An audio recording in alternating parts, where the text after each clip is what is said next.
परमेश्वर ने हमें सुंदर सुबह का मौका दिया। जैसे गीतकार कहता है कि भोर को मेरी वाणी तुझे सुनाई देगी। आइए इस भोर के समय में हम परमेश्वर की वाणी को सुनने के लिए और अपनी बातों को समझ रखने के लिए हम आगे बढ़ चलें और हम प्रार्थना करें कि प्रभु हम पर दया और अनुग्रह करें। और धन्यवाद हूँ मैं आज कि परमेश्वर हमें मौका देता है। साथ ही साथ मैं धन्यवाद हूँ आज के केयर पर्सन के लिए, भाई अमरोल टप्पू के लिए, कि उन पर भी दया करे। उन्होंने भी आज जो सभा लीड कर रहे हैं प्रभु ने भी आशीष दे। और भाई कल्याण के लिए, आपके सुंदर गीतों के लिए, बहुत अच्छा गीत गाया है आपने। प्रभु आपको भी आपको बहुत ऐसा आशीष दे और भी अपने वरदानों से नवाजे। और जितने भाई बहन आज की सभा में हैं, आप सभी को मसीह यीशु के नाम से मैं आमंत्रित करता हूँ। आमीन। आइए आप लोग बंद करते हैं, एक दुआ करते हुए हम आगे बढ़ते हैं। Praise God, hallelujah, hallelujah, hallelujah. Christ Yeshu तेरे नाम की जय हो प्रभु जी। आप महान शक्तिमान हैं। हे प्रभु परमेश्वर, तेरी दया, तेरी करुणा, तेरी बरकत, तेरा अनुग्रह होते रहने पाए। हे पिता परमेश्वर, तू राजाओं का राजा, प्रभु का प्रभु, खुदा नाम जिसका कोई भी नहीं खुदावन, आपके नाम की महिमा और प्रशंसा होना पाए। हे प्रभु परमेश्वर, हम तरफ समझने जा रहे हैं प्रभु, आप हमारी मदद करें, सहायता करें प्रभु। पिता बिना तेरी सहायता और बिना तेरी मदद के प्रभु हम कुछ भी नहीं है प्रभु जी।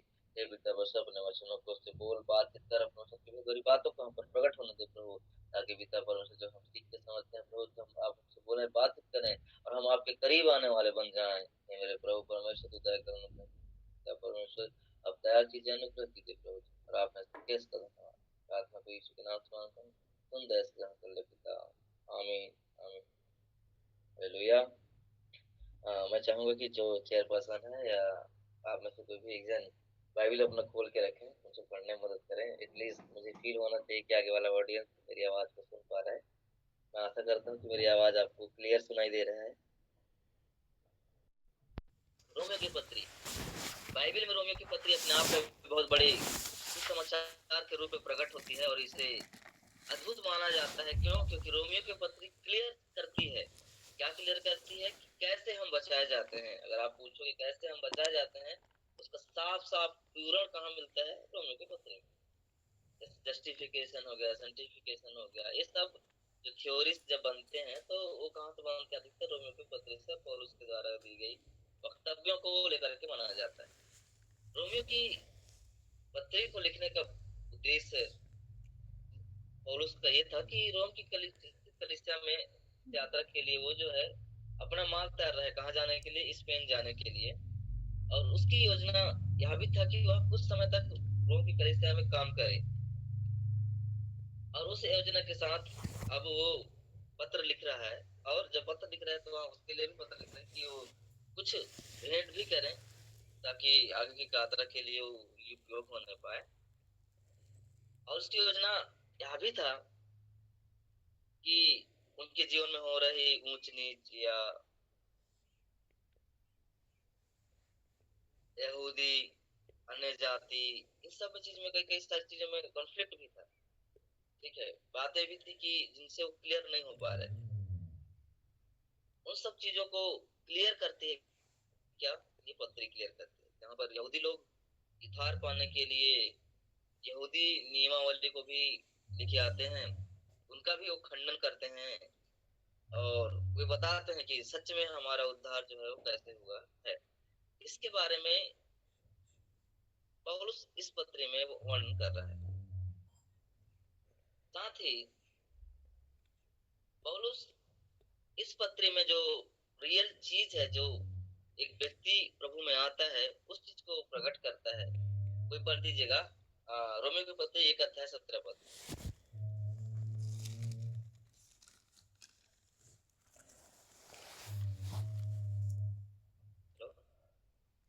क्योंकि उसमें परमेश्वर की धार्मिकता विश्वास से और विश्वास के लिए प्रकट होती है। जैसा लिखा है, विश्वास से धर्मी जन जीवित रहेगा। हाँ, इस पत्री में पौलुस इस बात को क्लियर करता है रोमी कलीसिया को कि उसमें मतलब है उस समाचार में जो आपको मिला है उससे आपकी धार्मिकता सिद्ध होती है। और धार्मिकता कैसे है? विश्वास से है। तो कहता है कि हम भले यहूदी कर्म को आप करने की कोशिश कर रहे हो, व्यवस्था के काम करने की कोशिश कर रहे हो, लेकिन कहता है उससे तुम्हारा उद्धार नहीं है। बल्कि क्या है, तुम जो विश्वास करते हो, किस पर विश्वास करते हो? जो सुसमाचार पाया है, जो सुसमाचार आपने पाया है, उस सुसमाचार के कारण कहता है कि तुम्हारा क्या हुआ है, उद्धार हुआ है और तुम धर्मी ठहरे हो। पौलुस आगे इस विषय को विस्तार से समझाता है। जब आप पढ़ते जाते हैं, सभी हम एक अध्याय में अभी बात किए, तो इस चीज को विस्तार से समझाता है, और सिर्फ यहूदियों बस को नहीं समझा रहा है, बल्कि अन्य जातियों को भी समझा रहा है। याद रहे, मैं यहूदियों की बात क्यों लेके आ रहा हूँ कि अधिकतर पौलुस जब भी प्रचार करने के लिए गया, अधिकतर कोशिश किया है कि जहाँ यहूदी हो, जिसको सिनागोग बोलते हैं, उनके आराधनालय, ठीक है, कोशिश किया कि वहां वो पहुंचे। क्यों? क्योंकि वो फैमिलियर ना, परिवार फैमिलियर, ठीक है, तो उनसे अधिक वो कनेक्टेड हो पाया, ठीक है, इसलिए अधिकतर जहाँ यहूदी बसे वहां जाने की कोशिश किया, उस समाचार को सुनाने पाए। इसलिए पौलुस अपने इस विषय को रोमियो के पत्री में एक अध्याय जब हम पढ़ते हुए धन्यवाद अभिवादन करते हुए वो समझाने की कोशिश कर रहा है कि एक व्यक्ति कैसे धर्मी ठहरता है, और इस बात को आगे वो बढ़ाता है, और ना कि सिर्फ एक जाति को, बल्कि वह संपूर्ण मानव जाति को, यहाँ तक कि जब आप इसको कंटिन्यू पढ़ते जाएंगे एक दो में, तो आपको उसको मिलेगा कि कैसे उनका न्याय होगा, कैसे वो बचेंगे, इसके बारे में हमको पढ़ने को मिलता है। Okay, continue. अब पौलुस अपने इस पत्र में समझा रहा है कि यहूदी को ही नहीं कि परमेश्वर से मेल मिलाप करने की जरूरत है, बल्कि परमेश्वर से संपूर्ण मानव जाति को क्या करने की जरूरत है, मेल मिलाप करने की जरूरत है। इस बात को भी क्या करता है, वो कंटिन्यू रखता है। कहाँ? 1 2 3 4 5 में इन सब जो इस बात को भी कि लोगों को, उनको भी, जो हर जाति के लोग हैं, हर समाज के लोग हैं, उनको भी क्या करने की जरूरत है, परमेश्वर से मेल मिलाप करने की जरूरत है। उस बात पर क्या कर रहे हैं, ये कंटिन्यू होकर के चल रहा है। लेकिन वह इस बात को भी ध्यान दे रहा है कि क्यों मेल मिलाप करने की जरूरत है। इसलिए मेल मिलाप करने की जरूरत है क्योंकि जो लोग हैं अभी भी कहाँ के, किसके अधिकार में है, पाप के अधिकार में है। इस बात को वो समझाने की कोशिश कर रहा है क्यों मेल मिलाप करने की जरूरत है, कि लोग किसके अधिकार में है, पाप के अधिकार में। अब रोमियो की पत्री इसी बात के साथ जब पौलुस लिख रहे हैं कि वो पाप के अधिकार में है, तो ये भी समझाने की कोशिश कर रहा है पौलुस, या रोमियो का लिखने वाला ये भी कोशिश कर रहा है समझाने के लिए कि उसका रिजल्ट क्या होगा, क्या है उसका रिजल्ट। तो जब आप रोमियो के पत्र 6 के उसके 14 15 16 पढ़ते हैं, तो वहां आपको मिलता है कि आप किसके दास हैं और उसका क्या रिजल्ट है। तो मैं उसको एक्सप्लेन नहीं करूंगा, मुझे जो मेरे से पहले जो प्रचार करने के लिए आए होंगे उन्होंने क्लियर किया होगा, इसलिए वो मैं उधर जाऊंगा नहीं। मैं अपने अपने जो वचन है मैं उस पर स्टिक होने की कोशिश कर रहा हूँ, आने की कोशिश कर रहा हूँ। ओके, तो उन्होंने समझाया कि पाप के दास होने से और धार्मिकता के दास होने से उसका क्या रिजल्ट मिलेगा। और 6 अध्याय के पहले ही पौलुस और दो बातों को बहुत जोर देकर समझाना चाहते हैं। वह क्या? परमेश्वर की अनुग्रह क्या है और परमेश्वर का क्रोध क्या है। ये दोनों चीजों को उससे पहले क्लियर कर देते हैं। कौन? पौलुस। कि कैसे परमेश्वर का क्रोध लोगों पर आएगा या होता है, या और कैसे परमेश्वर का अनुग्रह लोगों पर हुआ है, जिसके कारण कहते तुम क्या ठहरते हो, धर्मी ठहरते हो। और फिर पौलुस मसीह के साथ आगे चलते हुए अध्याय 6 में जब आते हैं हम, तो अध्याय 6 में पौलुस कोशिश कर रहा है कि एक मसीह का नया जीवन जीने का तरीका क्या होना चाहिए, जहां पर वह पौलुस इस बात को कहते हैं कि अब तुम नए नहीं, बल्कि तुम क्या कर दिए गए हो, उस मसीह के साथ क्या किए हो गए हो। आपने कहते हैं अपने आप को क्या किया है, डुबा दिया है या डाल दिया है, ऐसा करके शब्दों का उपयोग किया गया है। आप एक हम एक वचन पढ़ते हैं तो आपको मैं जो बात कह रहा हूँ क्लियर हो जाएगा। कोई पढ़ दीजिए रोमियो के पत्र 6 अध्याय 14 पद।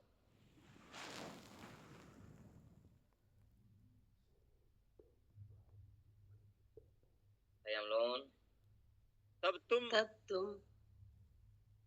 पर पाप की प्रभुता न होगी, क्योंकि तुम व्यवस्था के अधीन नहीं वरन अनुग्रह का अधीन हो। रोमियो के पत्र 6 अध्याय 4 पद। अतः उस मृत्यु के बपतिस्मा पाने से हम उसके साथ गाड़े गए, ताकि जैसा मसीह पिता के महिमा के द्वारा मरे हुए में से जिलाया गया, वैसे ही हम भी नए जीवन की सी चाल चले। ओके, थैंक यू आमीन। साहब। अब कह रहा है, जैसे मैं पहले बोला कि पाप का दास होने से उसका रिजल्ट क्या है, धर्म के दास होने से क्या उसका रिजल्ट है। अब अध्याय 6 में पौलुस इस बात का वर्णन करना चाह रहा है कि तुम जो बचाए गए हो तो तुम्हें जीवन कैसे जीना है। साथ ही साथ मैं बोला जैसे कि हर व्यक्ति के क्या करना है, व्यक्ति को मेल मिलाप करना है, उस मेल मिलाप के सामने आपको कैसे जीना है उसके बारे में क्या कर रहा है पौलुस, सभी वर्णन कर रहा है अध्याय 6 में। और उस बात को स्टार्ट कर रहा है वो अध्याय 6 से, और वह कहता है कि तुम जो कहते हैं नया जीवन जीना है, कैसे नया जीवन जीना है, तो तुमने पुराना जीवन को क्या कर दिया है, जैसे यीशु मसीह को गाड़ा गया वैसे तुम्हें भी क्या कर दिया, पुराना जीवन को क्या कर देना चाहिए, गाड़ देना चाहिए। अधिकतर अध्याय 6 का जो ऊपर के 1 2 3 4 तक है, लोग अधिकतर जब बपतिस्मा की बात कहा जाता है तो वहां की बातों को वर्णन किया जाता है, इसलिए मैं उसको भी मुझे छोड़ना ही पड़ेगा क्योंकि टाइम ना मेरा ऑलमोस्ट 12 मिनट खत्म हो चुका है। ठीक है, अब हम सिर्फ इंट्रोडक्शन पार्ट में चल रहे हैं, तो क्योंकि मैं सिर्फ डायरेक्ट उसको बोलता हूँ तो मैं मेन बेसिक चीज को वो हमको छोड़ना पड़ेगा, इसलिए जस्ट हम एक सही बात को तैयार होते हैं फिर हम आगे तक। तो अब पौलुस पुराने जीवन में, जैसे मैं बोला कि पाप के दास और धर्मी के दास के बारे में वर्णन करते करते करते साथ साथ अब क्या कर रहा है, ये भी वर्णन कर रहा है कि तुम्हें परमेश्वर के साथ में मिलाप करना है। परमेश्वर के साथ में मिलाप करने के बाद वर्णन कर रहा है कि तुम्हें एक ऐसे जीवन जीना है, ऐसे जीवन जीने के बारे में अभी बात कर रहा है। क्यों बात कर रहा है, क्योंकि उससे पहले मैं बताया कि पौलुस इस बात का भी वर्णन किया कि परमेश्वर क्रोध कैसे आएगा और परमेश्वर का अनुग्रह कैसे हुआ है। तो अभी परमेश्वर का अनुग्रह का जो बात है उस चीज को भी क्या कर रहा है, इस पत्री में, इस अध्याय में वर्णन कर रहा है कि कैसे तुम पर परमेश्वर का अनुग्रह हुआ है। अब इसी अध्याय में जो ऊपर के जो 3 4 पदे हैं वो इस बात का क्लियर कट साफ साफ शब्दों में कहते हैं। उनका वो क्या कहता है कि विश्वासी का परमेश्वर के साथ जो मेल मिलाप होता है और परमेश्वर का होता है, इस कारण कहता है परमेश्वर का आत्मा पाप और मृत्यु के अधिकार से क्या करता है, स्वतंत्र करता है। ये इसका बेसिक है अध्याय 6 का। अगर एक शब्दों में कहा जाए, पूरे अध्याय को अगर हम एक टॉपिक में बांधते हैं तो ये क्या है कि परमेश्वर का आत्मा पाप और मृत्यु के अधिकार से क्या करता है, एक व्यक्ति को स्वतंत्र करता है। 5 से जब 8 में पढ़ते हैं तो पौलुस विश्वासी के जीवन में परमेश्वर की व्यवस्था का क्या उद्देश्य है या परमेश्वर के आत्मा के सामर्थ्य पर भी विचार करता है। और फिर पौलुस इसमें कुछ प्रश्नों से जूझता है कि संपूर्ण मानव जाति के लिए परमेश्वर की योजना में यहूदी जनजाति कैसे ठीक ठीक बैठते हैं, उसके बारे में भी इस अध्याय में वर्णन किया गया है। और निष्कर्ष में यहाँ पहुंचता है कि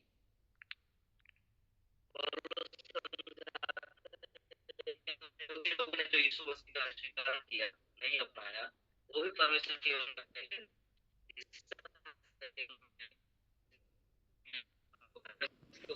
चीज हमको समझने को मिलता है कि परमेश्वर की मूल योजना क्या है इसके लिए, मानव जाति के लोगों के लिए। इस तरह से उन्होंने आगे वर्णन करते हुए उद्धार की आवश्यकता के बारे में और परमेश्वर का मार्ग के बारे में और मसीह में नए जीवन के बारे में समझाते हुए आगे परमेश्वर की जो योजना है उसको विचार करते हैं। और हम जो पढ़ रहे हैं मसीह में नया जीवन के बारे में, उनका जो हिस्सा है 5 से 8 के अध्याय में हम जो पढ़ते हैं कि एक व्यक्ति को मसीह में कैसे नया जीवन जीना होता है, उसके बारे में वर्णन कर रहे हैं। ओके, मुझे आशा है इतना हम क्लियर है।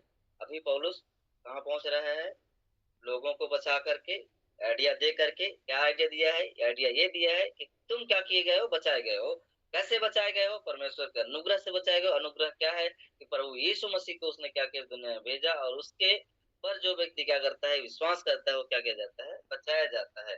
तो पौलुस इस बात का वर्णन कर रहा है कि आप व्यवस्था के अनुसार नहीं बचाए गए हो, बल्कि प्रभु यीशु पे विश्वास करने के द्वारा बचाए गए हो, इस बात का वर्णन कर रहा है। अब हम पढ़ते हैं क्या, अब हम पढ़ते हैं 6 का 17। फिर से एक बार पढ़ दीजिए भाई, 10 मिनट बचा है मेरे पास। आगे। परंतु परमेश्वर का धन्यवाद हो कि तुम जो पाप के दास थे अब मन से उस ओके, उपदेश लिखा है की परंतु परमेश्वर क्या हो, धन्यवाद हो। ओके, किस चीज के लिए धन्यवाद दे रहा है पौलुस? पौलुस इस चीज के लिए धन्यवाद दे रहा है कि मैंने जो बात अब कहा था, मैंने जो बात तुम्हारे लिए कहा है, उसे आज आप कंफर्मेशन हो गया, कंफर्म हो रहा है। क्या कंफर्म हो रहा है? कि जो लोग हैं वो लोगों ने क्या कर लिया है, उसे अच्छा से समझ लिया है, जान लिया और अपने जीवन में उतार लिया है। इसके लिए क्या कर रहा है वो? धन्यवाद दे रहा है। पौलुस का पत्रीरा बहुत लिखने का तरीका, आप एक चीज नोट किए होंगे, अधिकतर उन्होंने पत्रियों में इस बात को अच्छा से वर्णन किया है कि क्यों थैंकफुल होना चाहिए। हेलो, अब क्लियर हो रहा है? मैं समझ पा रहा हूं मैं क्या बोल रहा हूँ? पौलुस अपनी पत्री जब भी लिखता है तो आप उसके पत्र में यूनिक चीज पढ़ने को आपको मिलेगा, वो ये पढ़ने को मिलेगा, पौलुस जोर देते हैं क्यों थैंकफुल होना चाहिए। उन्होंने अपने वचनों में आशीर्वाद देते समय आशीर्वाद वचन कहते हुए भी कुछ लाइनों को लिखा है। आइए हम उसको पढ़ लेते हैं तो हमको ज्यादा क्लियर होगा। हम पढ़े पहला था पुस्तक 5 अध्याय 18 पद, जल्दी से पढ़ें।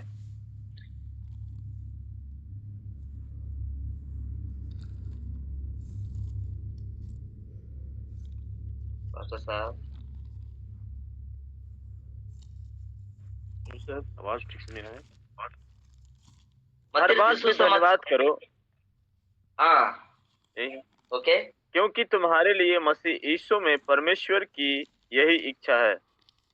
Oh thank you. लिखे हैं क्या? हर बात में क्या करो? धन्यवाद करो। क्यों धन्यवाद करो? क्योंकि प्रभु यीशु में, मसीह में यही यही उसकी यही इच्छा है। Hallelujah, thankful. और हालेलुया। अभी अभी पौलुस कर रहा है, क्या कर रहा है? थैंकफुल हो रहा है, परमेश्वर को धन्यवाद कर रहा है। उसे जो आगे पहली बात लिखा हुआ है, उस बातों के प्रति पौलुस को कंफर्म हो गया कि वो जो मैंने कहा है लोगों ने वो कर रहे हैं।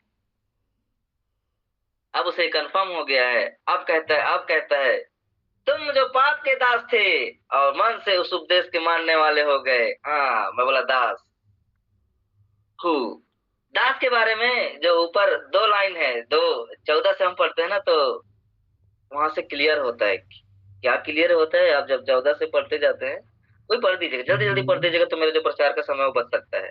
14, 15, 16 जल्दी से पढ़ दें।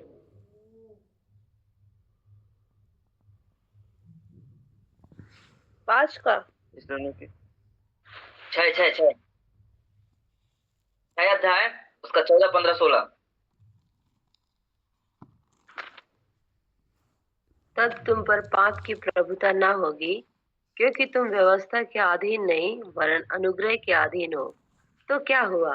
क्या हम इसलिए पाप करें कि हम व्यवस्था के अधीन नहीं वरन अनुग्रह के अधीन है? कदापि नहीं। क्या तुम नहीं जानते कि जिसकी आज्ञा मानने के लिए तुम अपने आप को दासों के समान सौंप देते हो, उसी के दास हो, चाहे पाप के जिसका अंत मृत्यु है, चाहे आज्ञाकारिता के जिसका अंत धार्मिकता है। Okay, thank you sir. ये मेरा लगभग लगभग 45 मिनट यूं ही बचा दिया। देखिए, इसलिए सुपर लाइन कह रहे हैं कि तुम जो पाप के दास थे अब पाप के दास नहीं हो। तुम पर जो पाप की प्रभुता होती थी, अब तुम पर पाप की प्रभुता नहीं है। कैसे नहीं है? तो कहता है तो मैंने जो उपदेश बताया है, तुमने, मुझे आशा हो गया कि तुमने मन से उस उपदेश को क्या कर लिया है, मान लिया है। कई बार हम लोग प्रचार करते हैं ना, कई बार लोग करते हैं, फोर्सफुली करने लग जाते हैं, लेकिन मन से नहीं करते हैं। और जब लोग मन से नहीं करते हैं, वो परमेश्वर से जुड़ नहीं पाते हैं। अभी मैं अपने कलीसियाओं में सिखा रहा हूँ, इसी बात सिखा रहा हूँ कि आज की कलीसिया जो है, आज के लोग जो है, प्रभु से पीछे हटने का बहुत बड़ा कारण ये है कि वे लोग परमेश्वर से रूबरू नहीं हो पा रहे हैं।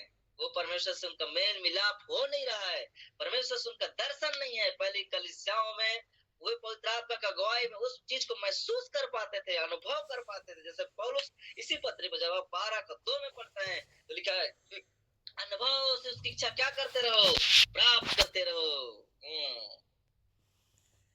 मैं सोचता हूँ कभी कभी कई पास्टरों को भी ये चीज अनुभव नहीं है। क्या अनुभव नहीं है? परमेश्वर को सुनने का, परमेश्वर को देखने का। अब जब मूसा के बारे में आप पढ़ेंगे, मूसा के लीडरशिप के बारे में पढ़ेंगे, तो एक जगह उसने निर्गमन की पुस्तक में एक जगह ये वर्णन किया है, जहां तक अध्याय 33 में है। वो कहता है कि परमेश्वर अगर तू हमारे साथ ना चले, अगर आप हमारे साथ ना चले तो हमें आगे ना ले जा। मैं आपसे एक बात कहना चाहूँ, मूसा को कैसे पता कि परमेश्वर हमारे साथ नहीं जा रहा है?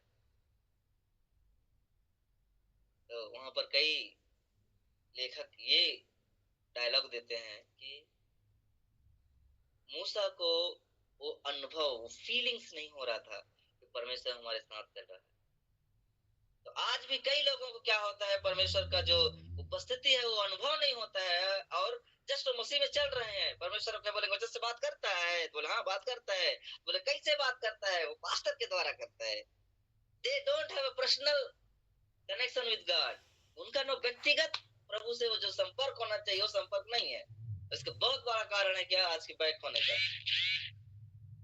वो कल जैसे पुराने जीवन में वो ईश्वरों की पूजा करते थे और होम धूप करते थे, वैसा ही वो मसीह जगत में आने के बाद भी वैसा ही वो सोचते हैं। और जैसे उधर पंडित है, उधर इधर पास्टर साहब है, सेम ऐसा होकर के चलते हैं, और वो जो रियल परमेश्वर से कनेक्शन होना चाहिए वो नहीं होता है। सो पौलुस अभी क्या कह रहा है कि मुझे धन्यवाद इसलिए दे रहा हूं मैं, क्यों? क्योंकि तुमने कहता जो मैंने बताया था उसको तुमने मन से स्वीकार किया है, और तुमने मन से स्वीकार किया, इसलिए तुम किसके दास नहीं हो? तुम पाप के दास नहीं हो, बल्कि तुम कहते तुम धार्मिकता के दास हो। हालेलुया। अब धार्मिकता का दास कहने का मतलब आप बिल्कुल ये नहीं समझिएगा दास मतलब नौकर, बिल्कुल नहीं। जस्ट एक समझाने का तरीका है पौलुस का। ये किस तरह का समझाने का तरीका है, मैं आपको एक छोटा सा हम बात करते हैं, फिर हम समझ में आ जाएगा। हम पढ़ते हैं मत्ती सुसमाचार, जल्दी से मत्ती सुसमाचार 6 अध्याय 24 पद।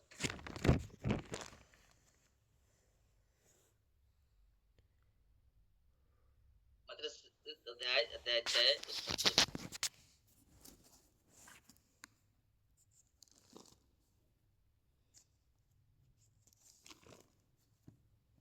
मेरा आवाज आ रहा है भाई साहब? और मनुष्य दो स्वामियों की सेवा नहीं कर सकता, क्योंकि वह एक से बैर और दूसरे से प्रेम रखेगा, या एक से मिला रहेगा और दूसरे को तुच्छ जानेगा। तुम परमेश्वर और धन दोनों की सेवा नहीं कर सकती।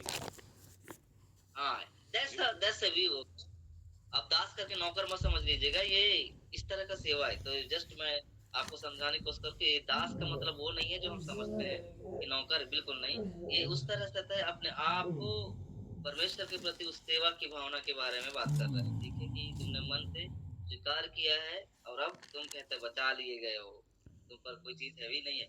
कारण ये भी है, यहाँ पर कहते हैं अभी इसलिए भी है कि लोग मनमर्जी पाप ना करें। ऐसा नहीं कि अनुग्रह हुआ है तो पाप करते रह जाएं, ऐसा बिल्कुल नहीं कह रहा है। वो कह रहा है कि तुमने कहता है धार्मिकता होने के लिए भाई आपने आपको तैयार किया है, पाप में कंटिन्यू बने रहने के लिए तैयार नहीं किया। क्यों? क्योंकि आगे के समय, आगे जब आप पढ़ते हो, पीछे जब आप पढ़ते हो 1 2 3 4 5 में, तो आप व्यवस्था को तो पूर्ण रीति से लोप कर दे रहा है। कौन? पौलुस कहते हैं कि तुम व्यवस्था के अनुसार नहीं बचाएगा, तुम विश्वास के द्वारा, अनुग्रह के द्वारा बचाएगा। इसका मतलब कहता है अब अनुग्रह के द्वारा बचाएगा, तो इसका कतई मतलब नहीं है कि तुम पाप में कंटिन्यू कर रहे हो, कि तुम पर और भी अधिक अनुग्रह होते रहे। तो इसलिए मैं इस चीज को बोला कि नहीं। अब इसका डायलॉग क्या है, इस तरह का लिखने का तरीका क्या है? ये इस तरीके से है कि अगर ज्योति नहीं होगी तो क्या होगा? हेलो, अगर प्रकाश नहीं होगा तो क्या होगा?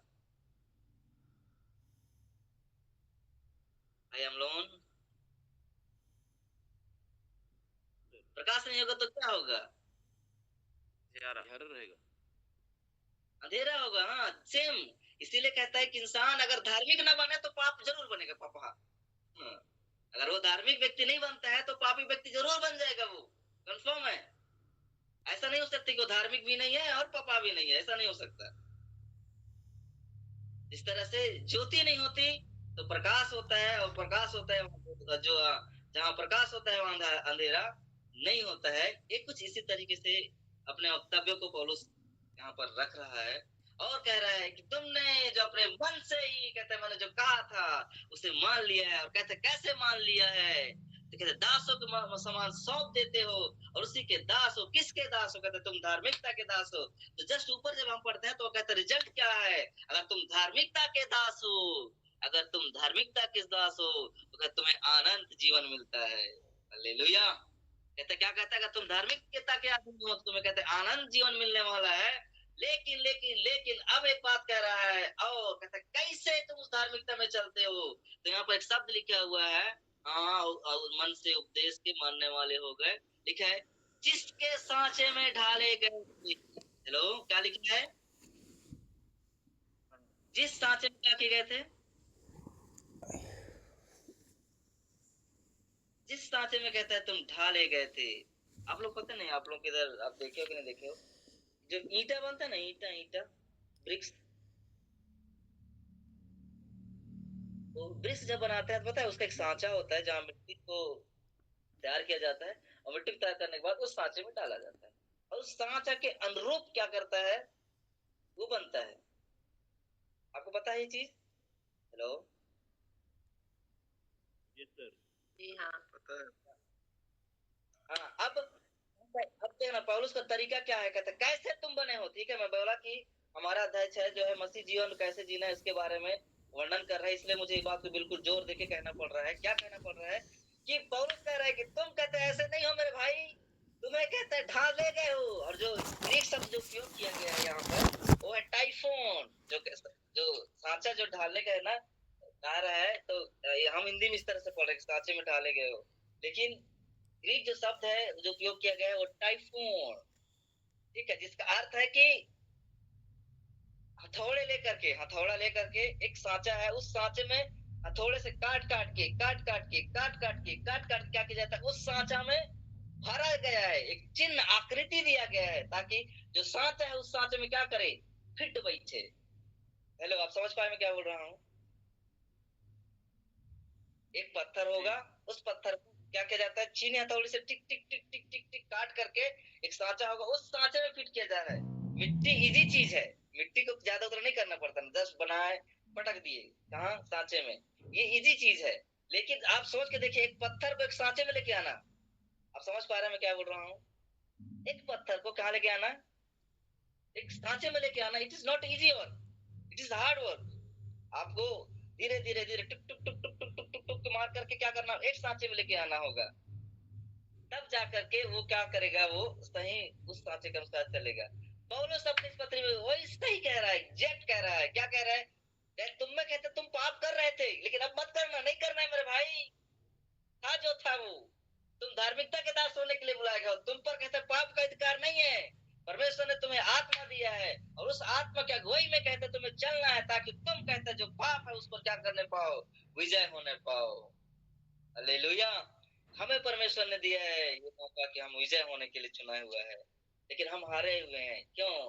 क्योंकि इसलिए हम हारे हुए, मैं क्या समझता हूँ, अगर मैं इस आशा को लेकर कहता हूँ, हम इसलिए हुए हारे हैं क्योंकि हम जो छीनी और हथौड़ी टुक टुक टुक टुक टुक टुक चलना है, जिसके वजह से हमारे पाप में जीवन को कम होना है, हम उसको चलने नहीं दे रहे हैं, अपने धुन में मस्त हैं।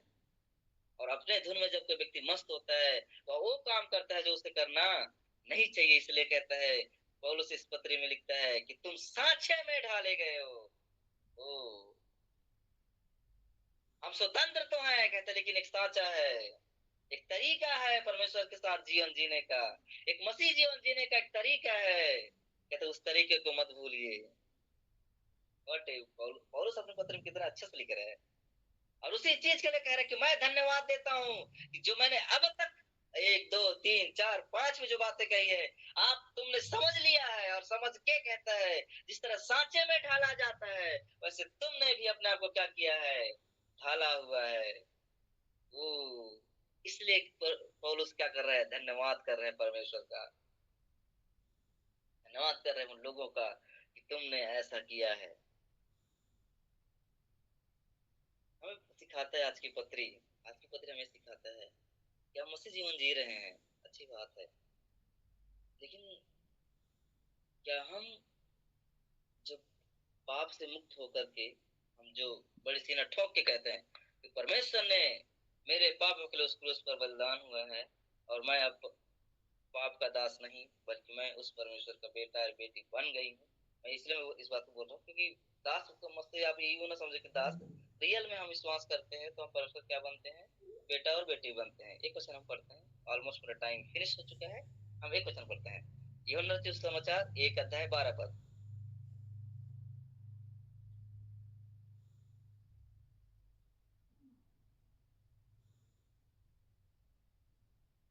यूहन्ना रचित सुसमाचार 1 अध्याय 12 पद। परंतु जितनों ने उसे ग्रहण किया, उसने उन्हें परमेश्वर की संतान होने का अधिकार दिया, अर्थात उन्हें जो उसके नाम पर विश्वास रखते हैं। Okay, thank you sister. यहाँ लिखा है, इसलिए तुम कहते जो विश्वास करते हो तुम क्या बन गए, परमेश्वर के बेटा और बेटी बन गए। हम परमेश्वर के बेटा और बेटी हैं। हमारा कैरेक्टर कैसा होना चाहिए, प्रभु यीशु मसीह के जैसा होना चाहिए। और पौलुस इसी के साथ अपने वाणी को कंटिन्यू रखता है कि तुम्हें क्या होना है करके। और यह पद हमें सिखाता है, क्या सिखाता है, यह सिखाता है हम मसीह जीवन में जीने के लिए बुलाए गए हैं। कैसे जीवन, धार्मिक जीवन बुलाए गए हैं। क्यों? क्योंकि हम आनंद जीवन के वारिस होने के लिए बुलाए गए हैं। कैसे मिलेगा? कहता है एक सांचा है, ऐसा जीवन जीना है। पाप में बने नहीं रहना है और टुक टुक टुक टुक मशीन चलाते रहना है, ताकि पाप में जीवन हमसे दूर दूर दूर होते जाए और हम परमेश्वर की धार्मिकता में आगे आगे बढ़ते जाएं, ताकि हम परमेश्वर के नाम की महिमा कर सकें। क्या ही अनोखा परमेश्वर ने हमसे प्रेम किया है और अपने अनुग्रह में लेकर चला है। हम कभी ना भूलें कि परमेश्वर हमसे प्यार करता है। शैतान हमेशा एक व्यक्ति को चाहता है कि वह एक चीज महसूस करे कि परमेश्वर उससे प्यार नहीं करता। उसने जो पाप किया है उसकी वजह से परमेश्वर से छोड़ देगा। लेकिन मैं आपकी बात कहना चाहता हूँ, परमेश्वर कभी अपने बच्चों को कभी नहीं छोड़ता, ना कभी त्यागता है, बल्कि वह लोगों को मौका देता है कि आज नहीं तो कल मेरा बेटा पाप में जीवन को छोड़ेगा और मेरे साथ उस धार्मिकता के जीवन जिएगा, ताकि जब मैं इस दुनिया में लेने आऊं तो मेरे साथ जा सके। यह पद हमें सिखाता है क्या ही हम थैंकफुल हो, परमेश्वर का धन्यवाद हो, धन्यवादित हो, इसलिए कि परमेश्वर ने हमें पाप के दास से छुड़ा करके अपनी धार्मिकता के लिए हमें बुला दिया है। थैंकफुल इसलिए भी हो कि परमेश्वर ने हमें जीवन जीने का एक नया तरीका बना दिया है। एक गाना गाते हैं हमारे इधर, पता नहीं आपके इधर का हिंदी है। जब से प्यारा यीशु आया, मेरा जीवन बदल बदल गया।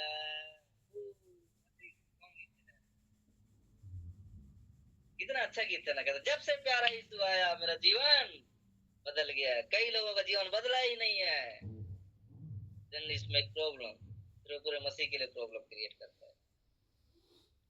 इसलिए आइए हम अब जो प्रभु के पास आए हैं, हम परमेश्वर का धन्यवादित हों और प्रभु से कहें कि प्रभु धन्यवाद मुझे नया जीवन देने के लिए, धन्यवाद प्रभु जी मुझे चुनने के लिए। और हम इस धन्यवाद देते हुए हम पाप से बचे रहें। एक छोटी सी विनती करते हैं और हम आगे बढ़ें।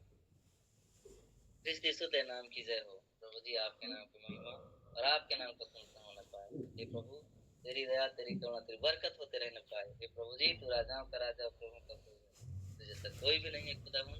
पिता तू हमसे प्यार करता है, इसके लिए धन्यवाद। प्रभु आप नए जीवन से अलंकृत करते हैं, इसका धन्यवाद है। हे पिता हम अपने पुराने जीवन को जब हम देखते हैं प्रभु, हे पिता प्रभु कैसा ही पिता प्रभु डरावना था प्रभु जी, और उसके परिणाम कैसे थे प्रभु, लेकिन प्रभु जी आपने हमें मौका दिया कि हम पिता प्रभु आपके अनुग्रह में चल सकें। प्रभु पिता हमें कैसे जीवन जीने के लिए आपने अवगत किया, इसका धन्यवाद। आज सुबह के समय प्रभु जी एक दर्शनों को सीखने समझने मदद किया पिता, मुझे भी अगुवाई मिले गया, इसका धन्यवाद है। हर एक व्यक्ति जो पिता आज की वजह से आज के वचनों को पढ़ने में मदद किया है, पास्टर विक्रम हो गया, कल्याण हो, उन सबको प्रभु जी नाम बाई नाम तेरे हाथों में सौंपते हैं। उनका मदद करना प्रभु जी व्यर्थ न हो, बल्कि वो भी आशीषित होने पाए। हर एक व्यक्ति जो उन्होंने सुना है वचनों को प्रभु, उन पर भी आपकी करुणा बरकत बने रहना पाए। पिता हम सब तेरे पंख तले छिप जाते हैं प्रभु, दया कर, अनुग्रह कर, आदर महिमा आपको देते हैं खुदावंद। प्रार्थना को यीशु के नाम से मांगता हूं, दया से ग्रहण कर ले पिता। सब बोले आमीन। आप सबको बहुत बहुत धन्यवाद। मुझे